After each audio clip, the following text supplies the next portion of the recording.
All right, so our next speaker of the night is Arturo Cervantes. Arturo graduated ASF. Bueno, está bien, está bien. So Arturo graduated ASF with the class of 1984 and obtained his Doctor of Medicine degree with UNAM, followed by a Master of Public Health and a Doctor of Public Health degrees, both from Harvard University. He is currently a professor and chair of public health at Anáhuac University's Faculty of Health Services. He is an active member of the Violence Prevention Alliance of the World Health Organization and the president of the National Alliance for Road Safety, a non-governmental organization that works to save lives from road traffic injuries and violence in Mexico. Welcome, Arturo.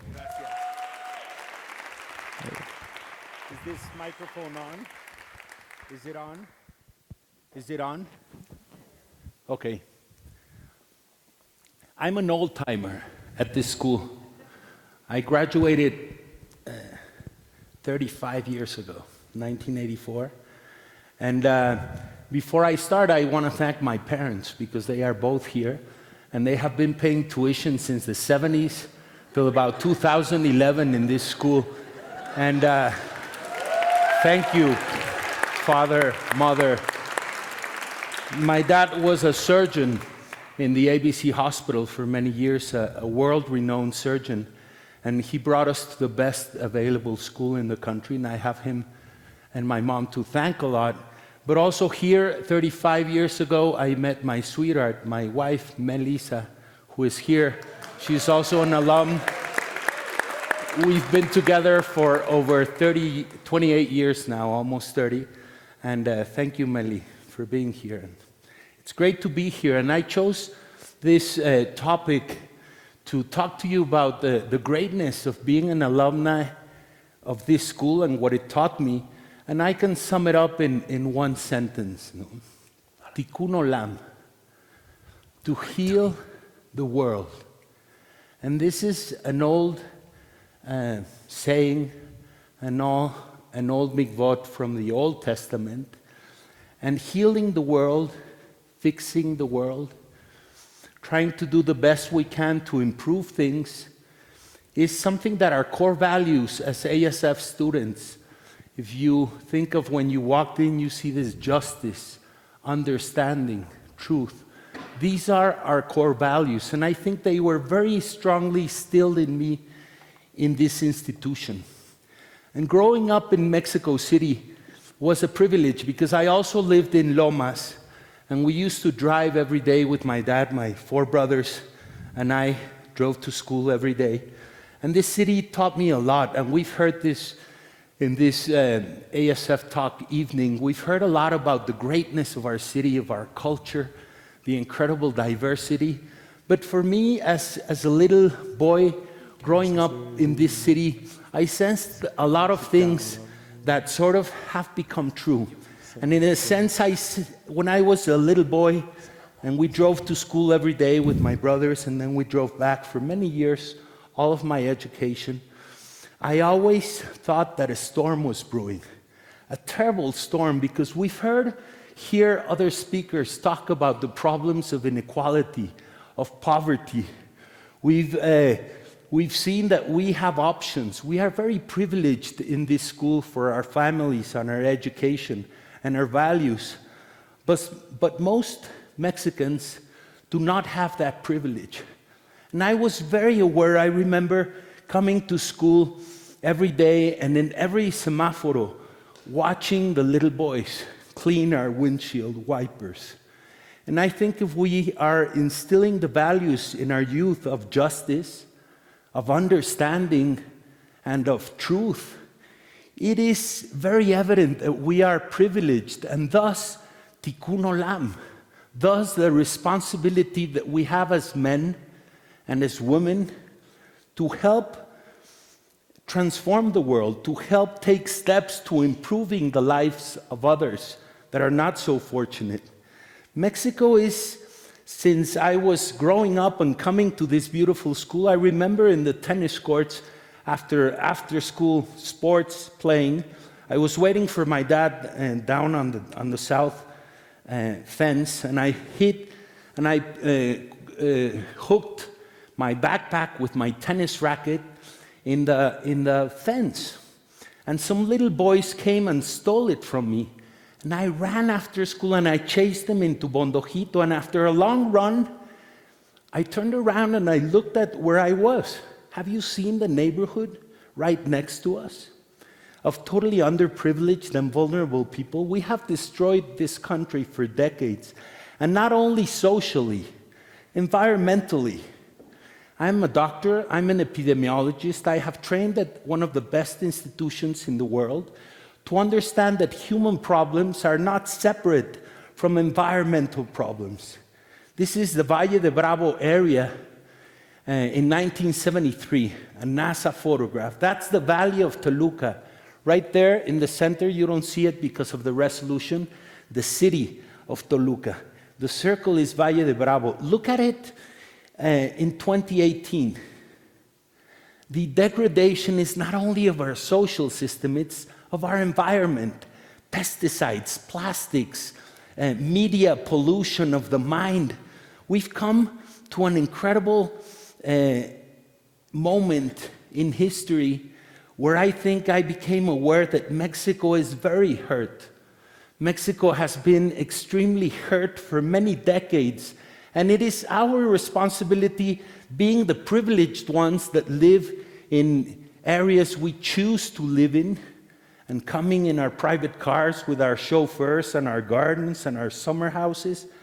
We have a responsibility, tikkun olam, of mending what is broken, of trying to contribute. There are so many problems, kidnappings, robberies, homicides. So I think this became very ingrained in me from my early infancy. After graduating high school, I went to UNAM to study law a couple of years, then medical school.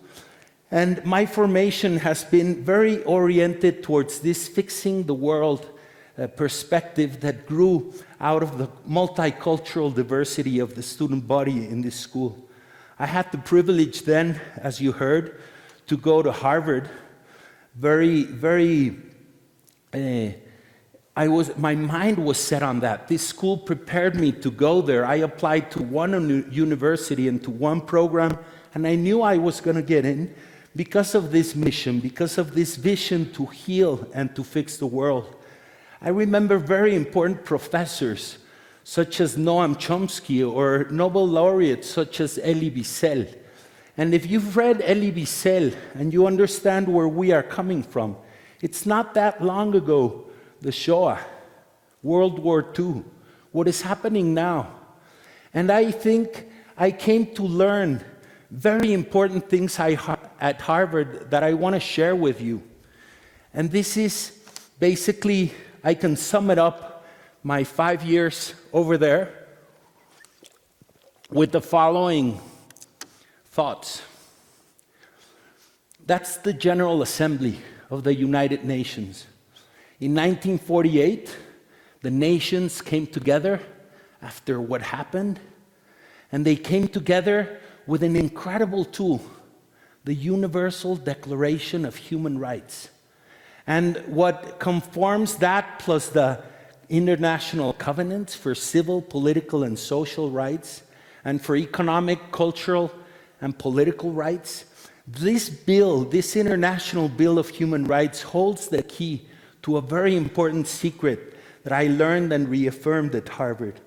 I'm very happy that I had the chance to take that stage in the name of Mexico and to speak from that podium to the world regarding the topics that I do in my world, but something in my job. But something that you must know, that it sounds sort of logic. It's, if we want to understand the health of a single person, of a boy, of a kid, or a mom, you can't just look at his biological body. You have to look at where he was born, his parents, his community, his environment, the context. And you know what? Human health and human well-being and human happiness is triggered in the early stages.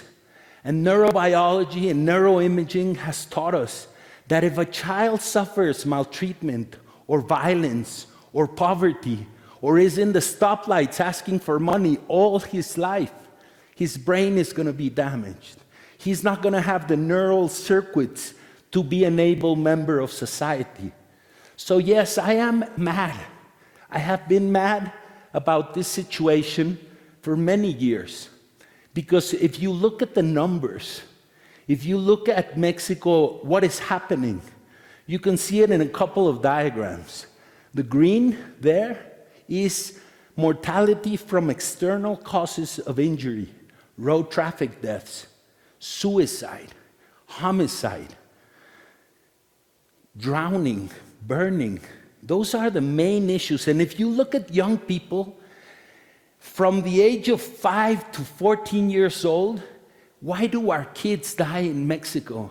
Well, number 2 cause, they die in a car. Number 3 cause, they drown, or they commit suicide, or they kill them. The first cause of death in Mexico from 10 years to date is homicide, from 15 to 44 years of age. The second cause is dying in a car. This does not happen in the rest of the world.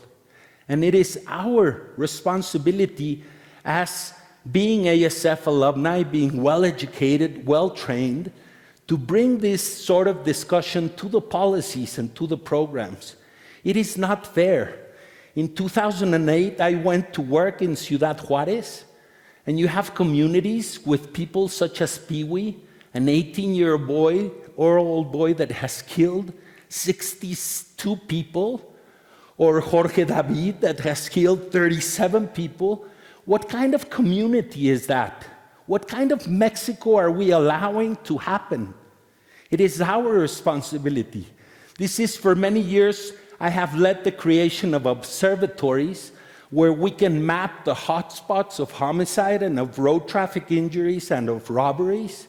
And I have gone to many cities to work with their policemen and their authorities to be able to use the highest technology to understand how to combat crime and injury deaths. You know, in the year 2014, I wrote a study and estimated that violence is costing the country more than 15% of GDP every year. Last year, I just finished a study for USAID. We lost over $67 billion in direct and indirect costs of violence in Mexico. And the worst part is that we've known for many years how to fix this problem. I am part of an organization of the United Nations called the Violence Prevention Alliance, and we are working as many other organizations like Mexicanos contra la Corrupción in the field of corruption, like Mexicanos Primero in the field of education, like Causa en Común. There's many people trying to fix the world. From this organization, I have led the efforts to reduce in half the number of road traffic deaths and injuries, because we know we can save millions of lives in Mexico.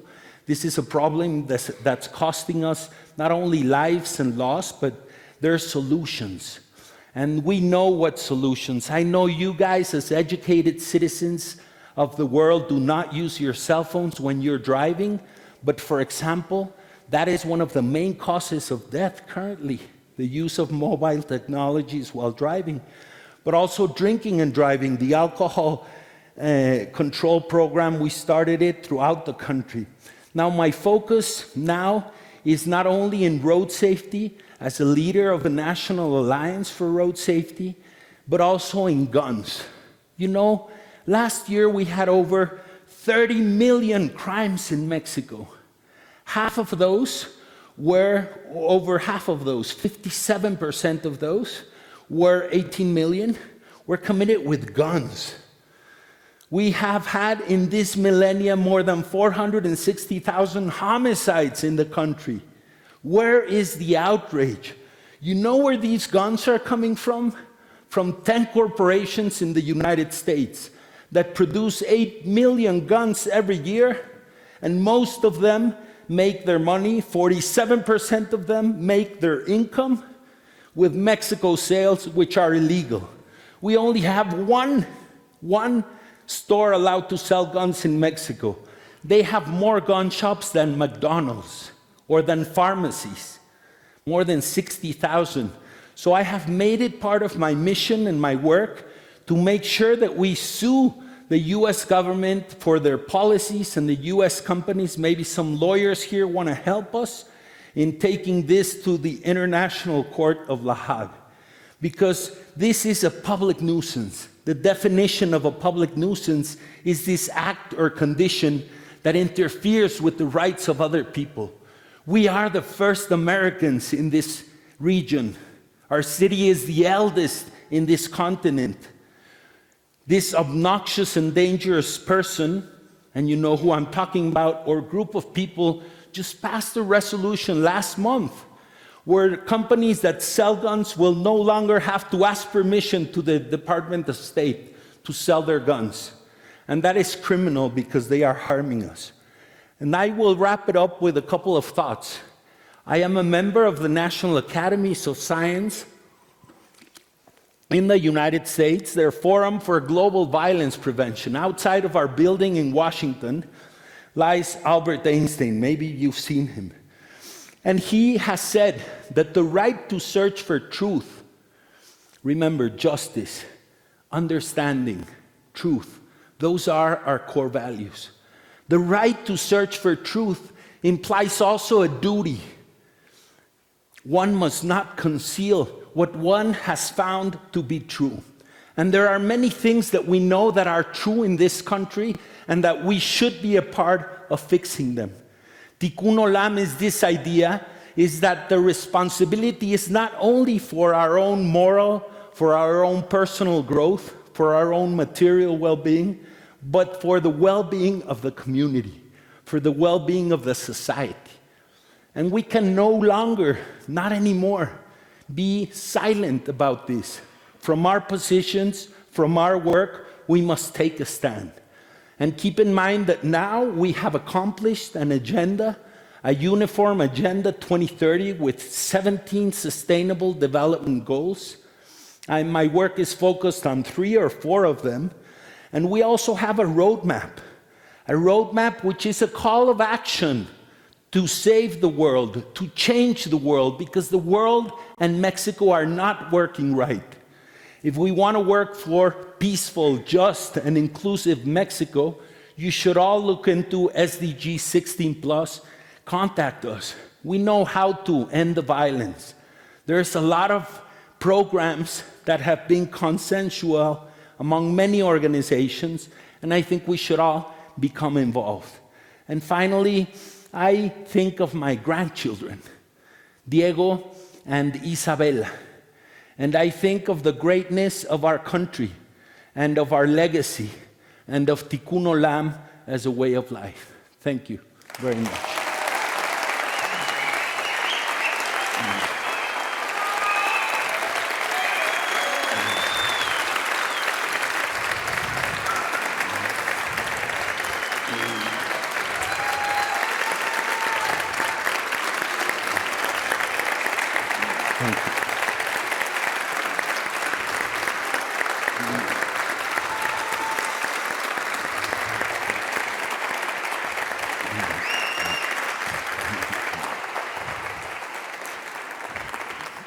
Thank you. Thank you very much, Arturo. What an amazing speech.